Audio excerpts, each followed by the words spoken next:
नमस्कार, मैं हूं नैन्सी उपाध्याय और आप देख रहे हैं खबर प्रधान।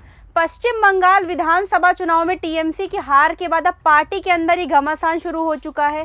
पार्टी के अंदर से ही बड़े बड़े खुलासे सामने आ रहे हैं।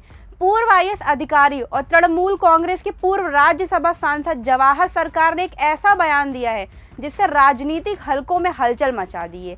कहावत है, घर का बेदी लंका ढाए, और जब अंदर का ही कोई सच सामने ला दे तो पार्टी की नींव तक हिलाने के लिए काफ़ी है। बंगाल की राजनीति में अब ऐसा ही धमाका हुआ है, जहां हार के बाद अब आरोप प्रत्यारोप का दौर शुरू हो चुका है। सवाल ये है, क्या टीएमसी की हार की स्क्रिप्ट पहले ही लिखी जा चुकी थी और क्या पार्टी के अंदर ही सब कुछ बिगड़ रहा था? उन्होंने कहा कि 2 साल पहले अपने इस्तीफे में जो बातें उन्होंने ममता बनर्जी को लिखी थी वही अब सच साबित हो रही है।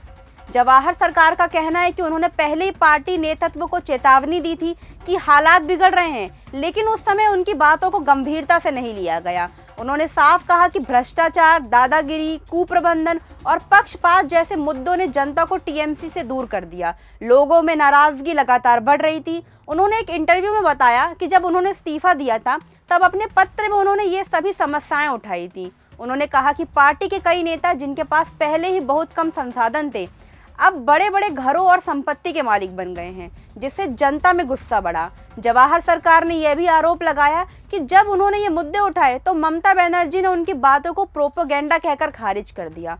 उन्होंने कहा कि पार्टी के कुछ नेता सिर्फ हाँ में हाँ मिलाने वाले बन गए थे और असल मुद्दों को दबा दिया गया। उन्होंने तीखा तंज कसते हुए कहा कि कुछ ऐसे लोग भी पार्टी में प्रभावशाली बन बैठे हैं जिनका कोई ठोस योगदान नहीं था, लेकिन वे नेतृत्व को गलत दिशा में ले जा रहे थे। जब उन्होंने इन बातों पर सवाल उठाया तो उनके खिलाफ ही माहौल बना दिया। जवाहर सरकार के मुताबिक समझदारी की आवाज़ को सुनने की बजाय पार्टी ने उसे दबाने की कोशिश की। नतीजा ये हुआ कि आज वही स्थिति सामने आ गई जिसकी उन्होंने 2 साल पहले चेतावनी दी थी। उन्होंने 2 टूक कहा कि जो कुछ उन्होंने अपने इस्तीफे में लिखा था वही आज हकीकत बनकर सामने आया है। अब सवाल ये है, क्या ये सिर्फ एक नेता की नाराज़गी है या फिर टीएमसी के अंदर कुछ बहुत बड़ा गलत चल रहा था?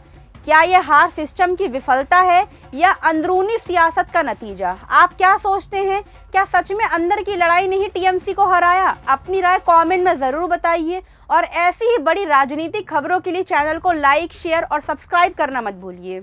वीडियो अच्छा लगा हो तो लाइक कीजिए, शेयर कीजिए और कमेंट बॉक्स में हमें ज़रूर बताइए।